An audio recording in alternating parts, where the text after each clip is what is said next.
మొత్తం కంప నడి బజార్లో. కాబట్టి దీని గురించి చెప్పాలి. అసలు కోవూరులో పారిశుద్ధ్యం అనేది కానీ, తాగేదానికి మంచినీళ్ళు కానీ ఎక్కడ ఏమి ఎమ్మెల్యే పట్టించుకున్న దాఖలాలు లేవు. మరి 6 సార్లు మీరు ఓట్లు వేస్తే, ఎందుకంటే ఈ విధంగా అందరినీ కలుస్తున్నాను. ఎందుకంటే గడప గడపకి రావాలి నాకున్నా కూడా సమయం లేదు. పెట్టేసి వెళ్తున్నా. మీ ఇంటికి రాలేకపోయినప్పటికీ కూడా మీరు ఓటు వేసి ఆదరించండి. మన వాళ్ళందరికీ, ఎందుకంటే మీకు ఉండేటటువంటి ఒకరికొకరు ఈసారి కాంగ్రెస్ వైపు, ఎందుకంటే బుచ్చి సభ సక్సెస్ అయింది. ఆ సక్సెస్తోనే ఈసారి మళ్ళీ నెల్లూరు జిల్లాలో కాంగ్రెస్ అనేది అది జెండా ఎగరేస్తుంది.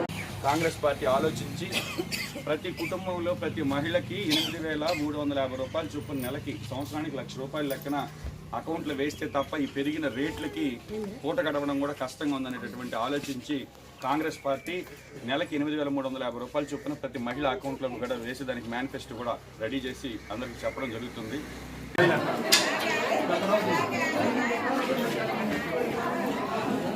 వాళ్ళు ఇచ్చే 1,80,000 చాలా అప్పుల పాలైపోతున్నారు అందరూ. కాబట్టి మీరు అందరూ కూడా ఏదైతే పరిస్థితి గ్రామాలంతా నేను చూస్తూ ఉన్నా, కొద్దిగా సమయం తక్కువ వలన కాబట్టి మీ ఇంటి బిడ్డలాగా పనిచేస్తా. కాంగ్రెస్ పార్టీని మళ్ళీ ఆదరించండి. కాంగ్రెస్ పార్టీ ఒకరి మీద ఒకరు ఏదైనా మాట్లాడాలంటే భయం ఊళ్ళలో, అట్లాంటి పరిస్థితి లేకుండా ప్రశాంతంగా ఉంటాయి ఊర్లు అనే ఉద్దేశంతో ప్రతి ఊర్లో కూడా ఈ విధంగా రచ్చబండలు కానీ ఎక్కడుంటే అక్కడ 10 మంది మన వాళ్ళని ఒక దగ్గరికి చేర్చడం మాట్లాడుతూ వస్తూ ఉన్నాను. కాబట్టి అందరూ కూడా ఒకసారి కాంగ్రెస్ పార్టీ వైపు చూడండి.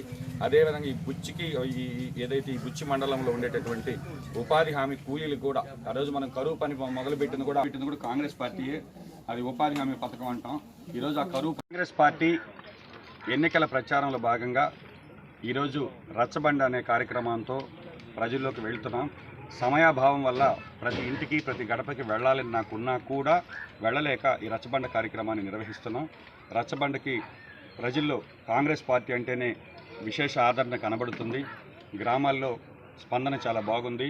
నిన్న షర్మిలమ్మ గారి సభ సక్సెస్ అవడంతోనే మళ్ళీ కోవూరు నియోజకవర్గంలో కాంగ్రెస్ జెండా రెపరెపలాడబోతుందనేటటువంటి బలమైన సంకేతాలు వెళ్లడంతో కాంగ్రెస్ పార్టీ వైపు ఈరోజు మళ్ళీ తిరిగి కాంగ్రెస్ శ్రేణులన్నీ చూస్తున్నాయి. చాలా సంతోషంగా ఉంది.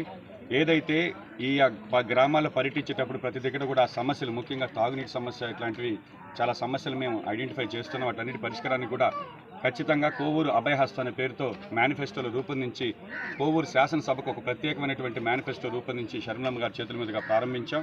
అది గ్రామాల్లో ఈరోజు గ్రామాలు వాడవాడలా కూడా వివరిస్తున్నాం. ఏదైతే కాంగ్రెస్ పార్టీ స్పష్టమైన హామీలతో పెన్షన్కి కావచ్చు, ప్రత్యేక హోదా, ముఖ్యంగా గ్రామాల్లో నిరుద్యోగ యువత ఈరోజు 5,000 రూపాయలకి ఎంటెక్లు బీటెక్లు చేసుకున్నటువంటి పిల్లలు వాలంటీర్లుగా పనిచేస్తున్నారంటే ఎంత నిరుద్యోగ సమస్య ఉందో ఈ రాష్ట్రంలో అర్థమవుతుంది. ఏదైతే ఆ రోజు జగన్మోహన్ రెడ్డి గారు నాకు ఓట్లు వేయండి, ప్రత్యేక హోదా సాధిస్తా, యువతకి ఉపాధి కల్పిస్తామనేటటువంటి హామీతో వచ్చి ఈరోజు ప్రత్యేక హోదా సాధించడంలో విఫలమైనటువంటి వ్యక్తిగా మిగిలిపోయారు. గ్రామాల్లోకి వెళ్తుంటే ప్రతి గ్రామంలో నిరుద్యోగ యువత ఈరోజు దర్శనమిస్తున్నారు. కాబట్టి స్పష్టంగా కాంగ్రెస్ పార్టీతోనే ప్రత్యేక హోదా సాధ్యం. ప్రత్యేక హోదా వస్తేనే ఈరోజు ఈ రాష్ట్రంలో మళ్ళీ తిరిగి యువతకు ఉపాధి అవకాశాలు వస్తాయనేటటువంటి నమ్మకంతో యువత అంతా కూడా ఈరోజు కాంగ్రెస్ పార్టీ వైపు చూస్తున్నారు. అదేవిధంగా ధరలు పెరిగాయి.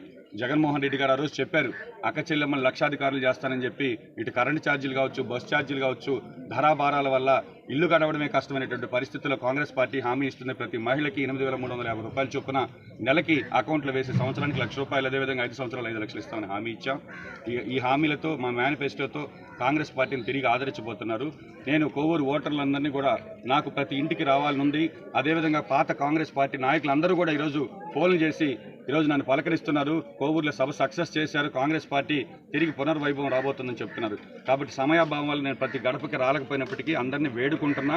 యువకుల్ని ఒకసారి మీ ముందున్నటువంటి అభ్యర్థుల్ని చూడండి, వాళ్ళ చదువు చూడండి, వాళ్ళ యొక్క ఆర్థిక స్తోమత చూడండి, ఒకసారి ఆలోచించండి ఓటు వేసే ముందు. ఎందుకంటే ఈరోజు ఏదైతే పోస్టల్ బ్యాలెట్కి సంబంధించి ఉద్యోగస్తులకి డబ్బులు ఎత్తుకొని పరిగెత్తేటటువంటి పార్టీలు ఉన్నాయి. ఈరోజు నిజంగా జగన్మోహన్ రెడ్డి గారు సంక్షేమ పాలన చేసి ఆయన పాలన మీద నమ్మకం ఉంటే ఈరోజు డబ్బులు లేకుండా ఎన్నికలకి వచ్చే సత్తా ఉందా జగన్మోహన్ రెడ్డి గారికి? అదేవిధంగా ఈ కోవూరు నియోజకవర్గంలో ప్రశాంత్ రెడ్డి గారు కావచ్చు, ప్రసన్న కుమార్ రెడ్డి గారు కావచ్చు, డబ్బులు లేకుండా నేను ఈరోజు ₹1 డబ్బు కానీ మద్యం కానీ పంచకుండా కాంగ్రెస్ పార్టీకి ఓటు అడుగుతున్నా. మీకు ఆ దమ్ము ధైర్యం ఉంటే ప్రజల్లోకి రండి, డబ్బు లేకుండా పోయి ప్రజాబలం ఏంటో తేల్చుకునే దానికి నేను సిద్ధంగా ఉన్నా. ఈరోజు తిరిగి కాంగ్రెస్ పార్టీకి ప్రజాబలంతో ముందుకు వెళ్తున్నాం. పేదవాడిని, మీలో ఒకడిని, మీ ఇంటి బిడ్డని నన్ను ఆశీర్వదించమని అడుగుతున్నా. కాబట్టి ఓటర్ల దగ్గర చాలా హ్యాపీగా చెప్తున్నారు, రెండు పక్కల డబ్బులు తీసుకుంటాం, మేము వాళ్ళకేసిన వీళ్ళకి బాధ, వీళ్ళకేసిన వాళ్ళకి బాధ, మేము కాంగ్రెస్ ఓటేస్తామని వాళ్ళే స్వచ్ఛందంగా చెప్పేటటువంటి పరిస్థితి.